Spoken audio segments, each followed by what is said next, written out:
Good evening साथीहरू सबैजना कस्तो हुनुहुन्छ? उम्मीद छ सबैजना ठिकै हुनुहुन्छ होला। आज चाहिँ कति दिन बाद घर आएको थिएँ। अस्तिको दिन खासमा 23 तारिक भोट थियो, अन्त भोटमा आएको थियो। म अनि आमा पनि मसँगै थियो। तो आमाको लागि भोटको लागि आएको थिएँ, आमालाई लिएर। अनि भोटमा आएर चाहिँ भोट दिनु गएको थिएँ आज बिहान। तर भोट दिनु गएर चाहिँ के भयो भन्दाखेरि आमाको त भोट भयो, तर मेरो भोटरमा लिस्टै थिएन, नामै थिएन। अन्त मैले सोचेको थिएँ टिएमसीलाई भोट दिन्छु। अब मेरो जे एरिया पर्छ त्यो एरियामा टिएमसी राम्रो काम गरेको थियो, राम्रो काम गरेको छ अहिलेसम्म चाहिँ, त्यही कारण चाहिँ टिएमसीलाई दिन्थ्यो। तर के भयो भन्दाखेरि मेरो नामै छैन लिस्टमा, जसकै कारण मैले दिनु सकेको छुइनँ भोट।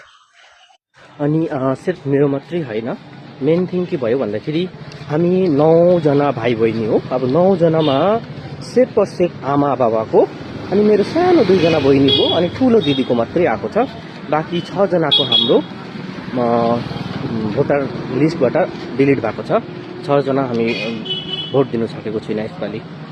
सो अब एसआईआरको गर्दा कहिले चाहिँ हाम्रो नाम लिस्टमा आउँछ, कहिले चाहिँ भोटर कार्ड फ्री हुन्छ, भोट हुन्छ कि हुँदैन हामीलाई थाहा छैन। सो हामी कोसिस चाहिँ गरिराखेको छौँ छिटो होस् भनेर, किनकि डकुमेन्ट्सको जरुरत हरवटा ठाउँमा पर्छ।